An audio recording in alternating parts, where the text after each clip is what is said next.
Hello friends, नमस्कार। आप सभी का स्वागत है मूव ऑन स्टडी में।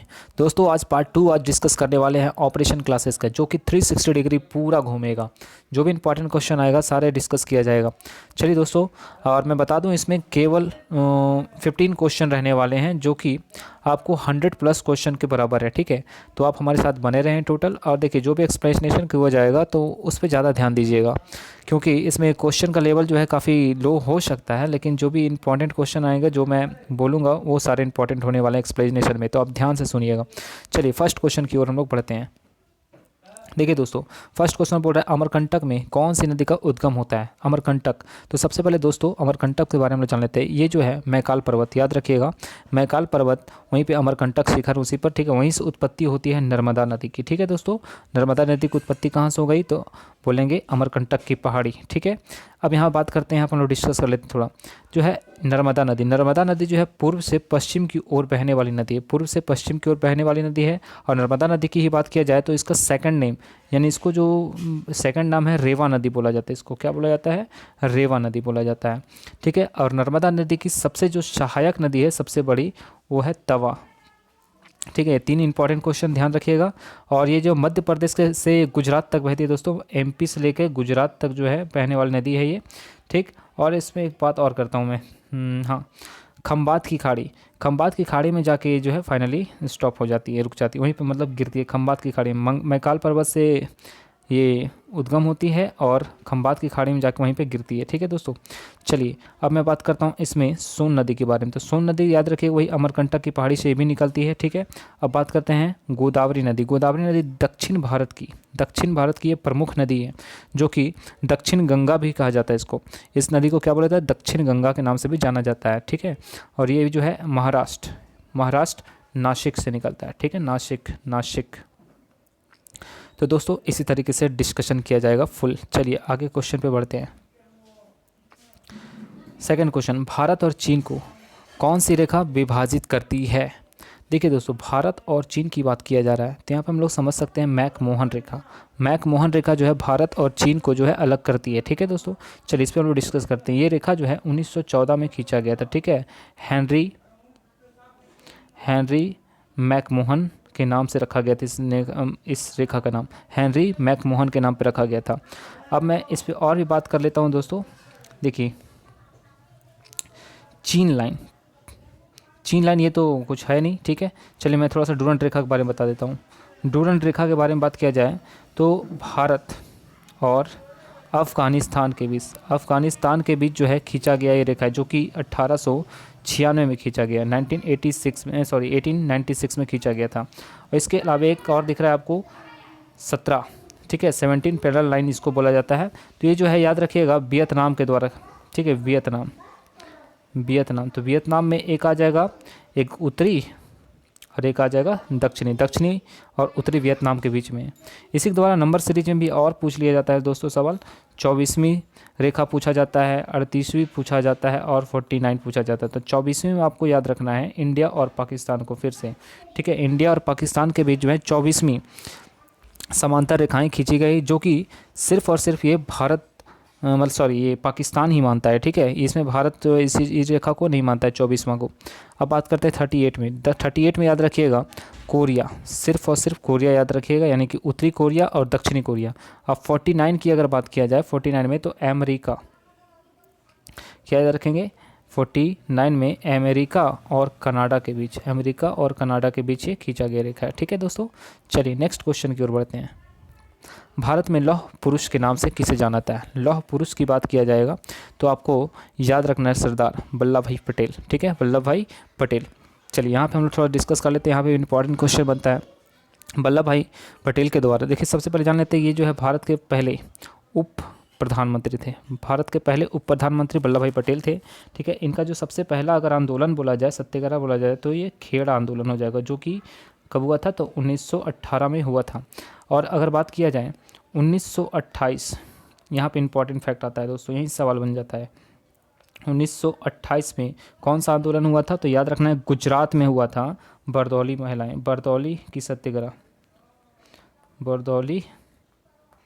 सत्याग्रह हुआ था। तो वहाँ पे गुजरात में हुआ था, जो कि एक किसान आंदोलन से संबंधित था। ठीक है, ये जो है संबंधित था किसानों से। अब यहाँ बात करते हैं इसमें प्रमुख नेता कौन थे, तो ये बोलेंगे सरदार वल्लभ भाई पटेल थे। और यहाँ पे बात करते हैं कि उन्हें सरदार की उपाधि, ठीक है, सरदार की उपाधि जो है किसने दिया था, तो वहीं के बरदौली की महिलाओं ने दिया था 1928 में। ये एक क्वेश्चन पूछ लिया जाता है। चलिए नेक्स्ट क्वेश्चन की ओर बढ़ते हैं।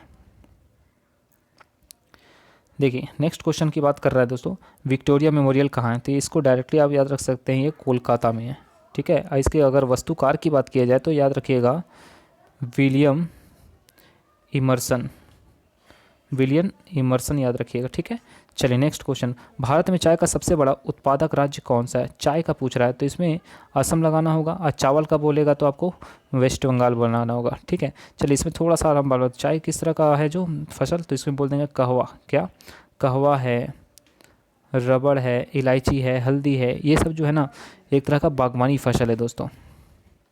नेक्स्ट क्वेश्चन की ओर बढ़ते हैं।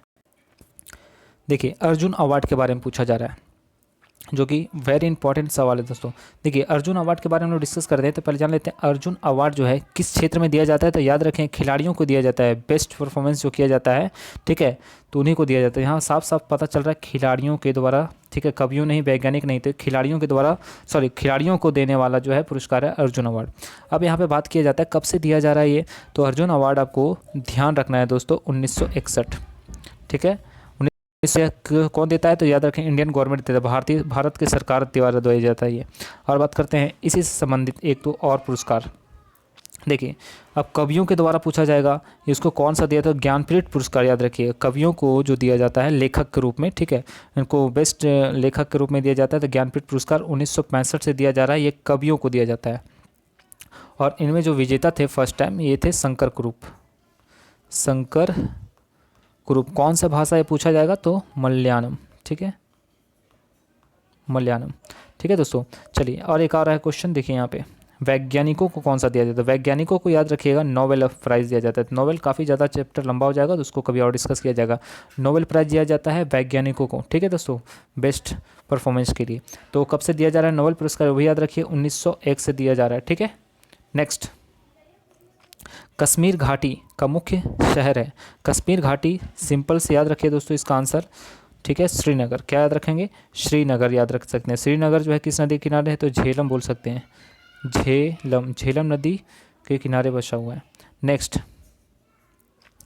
किस देश को मध्य रात्रि के सूर्य का देश कहा जाता है, तो इसमें डायरेक्टली आंसर लगाना है नॉर्वे को। ठीक है, नेक्स्ट क्वेश्चन, चिल्का झील कहाँ है, चिल्का झील दोस्तों, चिल्का झील, देखिए चील का जो है पंख होता है तो उड़ जाता है, पंख होता है तो क्या हो जाता है, पंख होता है चील का तो उड़ जाता है, यानी कि बोल सकते हैं उड़ीसा। ठीक है दोस्तों, चलिए अब थोड़ा सा हम लोग यहाँ डिस्कस कर लेते हैं चिल्का झील के बारे में, थोड़ा सा यहाँ पे क्वेश्चन कभी कभी घुमा दिया जाता है। ठीक है, तो ये जो है चिल्का झील जो है उड़ीसा में है, और यहाँ पर याद रखना ये जो है कैसा है, तो लैगून झील है।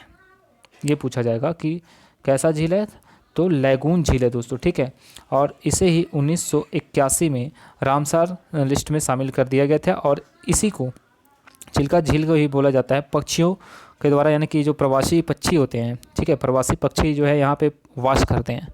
ठीक है, तो इतना याद रखिएगा, लैगून झील। नेक्स्ट क्वेश्चन दोस्तों,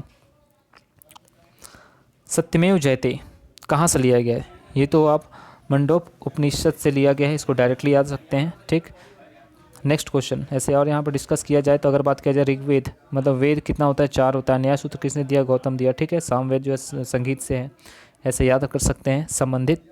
नेक्स्ट है दोस्तों, बिहू किस राज्य का परंपरागत नृत्य है, बिहू की बात कर रहा है दोस्तों, बिहू कहाँ है, तो आप याद रखिए यहाँ पे क्वेश्चन का असम, क्या याद रखोगे, असम, असम में बिहू है। लेकिन यहाँ पे कभी कभी और पूछ लेगा कि झूमरे पूछे जाएगा, झूमर नहीं, झूमरे, झूमरे अगर पूछा जाए, या फिर भोर ताल पूछा जाएगा, भोर ताल नृत्य है एक, भोर ताल जो और भी है तुम्हारा ये है, क्या नाम है, शायद परियोजना है, सॉरी नहीं, ये अभ्यारण्य होगा, तो वो जो आपका राजस्थान होगा। लेकिन यहाँ भोर ताल अगर नृत्य बोलेगा दोस्तों, भोर ताल नृत्य, भोर ताल, तो आपको असम लगाना है। ठीक है, इसी के थ्रू और हम लोग देख लेते हैं यहाँ पे कि पंजाब, पंजाब में कौन कौन सा जो है यहाँ पे पूछा जाएगा, पंजाब में कौन सा नृत्य है, तो भांगड़ा आपको याद रखना है, भांगड़ा सेकंड। और यहाँ पे पूछ लेगा ये झूमर, इसी याद रखिएगा, एक झूमर, अगर झूमरे पूछा जाएगा तो असम, और झूमर पूछा जाएगा तो पंजाब।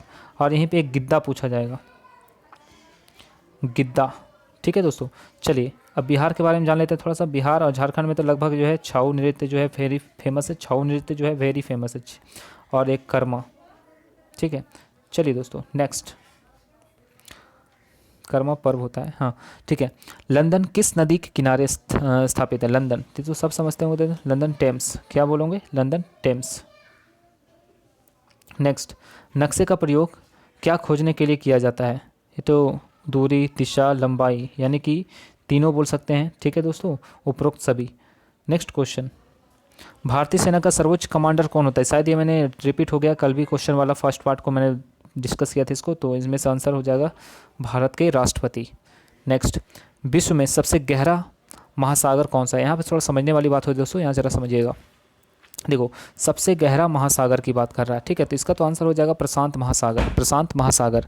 ठीक है, अब यहाँ पर हम थोड़ा सा डिस्कस करते हैं। देखो, प्रशांत महासागर है दोस्तों अमेरिका, अमेरिका को एशिया से अलग करता है दोस्तों, प्रशांत महासागर। सबसे पहला क्वेश्चन होगा, अमेरिका को एशिया से अलग करने वाला कौन है? तो प्रशांत महासागर है। और प्रशांत महासागर में दोस्तों सबसे गहरा गर्त, यानी कि गहराई क्या है, तो याद रखिए मैरियाना गर्त, मैरियाना गर्त है, जिसकी अगर गहराई बोला जाए तो 11,000 समथिंग, यानी कि 11,034 मीटर है। ठीक है दोस्तों, चलिए अब इसमें एक और पूछ ले, इसका जो है आकार कैसा होता है? आकार बोला जाए तो त्रिभुजाकार बोलेंगे, ये क्वेश्चन बना है दोस्तों, त्रिभुजाकार बोल दिया जाएगा। कैसा आकार है? तो बोलेंगे त्रिभुजाकार। ठीक है, प्रशांत महासागर का कैसा आकार है? त्रिभुजाकार है। चलिए नेक्स्ट, और इसमें देखिए एक और है अरब सागर। चलिए यहाँ पे हिंद महासागर जो भारत का है दोस्तों, यानी कि ऐसा एक ही है फर्स्ट जो कि देश के नाम पे रखा गया है। और एक अटलांटिक महासागर की बात करेंगे तो वो समझ जाइएगा कि सेकंड, वर्ल्ड में सेकंड जो है सबसे ज़्यादा जो है गहरा महासागर है कौन? तो अटलांटिक महासागर, जिसकी जो है आकृति एस के समान है, एस अल्फ़ाबेट एस, या फिर 8 बोल सकते हैं। और इसका जो है सबसे गहरा गर्त किस चीज़ का? तो बोलेंगे आपको अटलांटिक महासागर सबसे गहरा गर्त बोलेंगे तो प्यूरिटो रिको बोलेंगे। अच्छे समझ लीजिए, प्यूरिटो रिको जो है इसका सबसे गहरा गर्त है दोस्तों। ठीक है, इसी में एक आता है बरमुंडा, बोला जाता है बरमुंडा प्रवाल द्वीप। ये बरमुंडा प्रवाल द्वीप क्या है? एक द्वीप है ये। ठीक है, तो कहाँ पे पाया जाएगा दोस्तों? ये बरमुंडा प्रवाल द्वीप आपका पाया जाएगा अटलांटिक महासागर में दोस्तों। एक पूछ लिया जाएगा सुंडागर्त, ये अच्छा क्वेश्चन है। तो सुंडागर्त कहाँ है? तो बोलेंगे हिंद महासागर में। ठीक है दोस्तों, चलिए नेक्स्ट क्वेश्चन पे आते हैं। 27। भारत में गोवा को पुर्तगालियों से कब आज़ाद मिला था? हाँ, 14 साल के बाद, यानी कि भारत को आज़ादी जब मिला था उसके 14 साल बाद जो है आज़ादी हुआ था गोवा का। तो याद रखिएगा 1961 में, डेट के साथ इसको याद रखिएगा दोस्तों, 19 अक्टूबर 1961 में जो है गोवा जो है पुर्तगालियों के चंगुल से आज़ाद हो गया था। तो उसमें किस मिशन के तहत आज़ाद हुआ था? ऑपरेशन, आपको याद रखना पड़ेगा, ऑपरेशन विजय। ठीक है दोस्तों, ऑपरेशन विजय के थ्रू जो उसको आज़ादी मिला था गोवा को। चलिए नेक्स्ट क्वेश्चन, पेरिस किस नदी के किनारे? तो पेरिस में सीन लगाएंगे, Seine. Next, national botanical garden किस शहर में है? तो इसको डायरेक्टली आपको याद रखना है, इसमें डिस्कशन तो नहीं होगा, लखनऊ याद रखिए। एंड लास्ट क्वेश्चन दोस्तों आज का, भारत में मुद्रा की छपाई किसके द्वारा की जाती है? तो देखो, मुद्रा की छपाई दोस्तों समझ रहे हैं, RBI, भारतीय रिजर्व बैंक के द्वारा। ठीक है, चलिए यहाँ पे थोड़ा सा हम लोग डिस्कस कर लेते हैं RBI के द्वारा जो भी कर RBI 1 अप्रैल 1935 में इसकी स्थापना हुआ। ठीक है, तो किस समिति के द्वारा हुआ? तो ये पूछ लिया जाएगा, तो याद रखना हिल्टन यंग समिति के द्वारा जो है स्थापना किया गया 1 अप्रैल 1934 को दोस्तों। अब इसी के बाद पूछ रहे सबसे पहले इसकी राजधानी कहाँ बनाई गई थी? ये मुख्यालय, तो आपको बोलना पड़ेगा कोलकाता में जो है इसकी राजधानी बनाया गया था, फिर राजधानी मुख्यालय। ठीक है, तो 1937 में क्या हुआ कि तो वहाँ पे चेंज कर लिया गया मुंबई, ठीक है। तो वर्तमान में भी अब इस कीजिए मुख्यालय कहाँ है, तो मुंबई बोलेंगे, मुख्यालय मुंबई में है। और बात किया जाए इसका राष्ट्रीयकरण, आरबीआई का जो है ये एक निजी था, फर्स्ट टाइम जब इसकी स्थापना था निजी किया गया था, लेकिन जब ये अब राष्ट्रीयकरण करने के बाद ये प्राइवेट हो गया। तो निजीकरण कब किया गया, उसका राष्ट्रीयकरण कब किया गया, सॉरी राष्ट्रीयकरण कब किया, तो 1949 बोलना है आपको, 1949 में जो है आरबीआई का राष्ट्रीयकरण हुआ दोस्तों। चलिए दोस्तों, तो इस तरीके से हमारा पार्ट बी भी ख़त्म हो गया। तो अगर आपको अच्छा लगे तो प्लीज़ सपोर्ट कीजिए दोस्तों। हमारा दूसरा सीरीज ख़त्म हो गया है, इसी तरीके से ये सीरीज आता रहेगा, ऑपरेशन होता रहेगा, जो कि सारे इंपॉर्टेंट क्वेश्चन मैंने डिस्कस किया दोस्तों। अगर अच्छा लगे तो लाइक शेयर एंड कमेंट जरूर कीजिएगा, सपोर्ट जरूरी है दोस्तों। चलिए थैंक यू सो मच।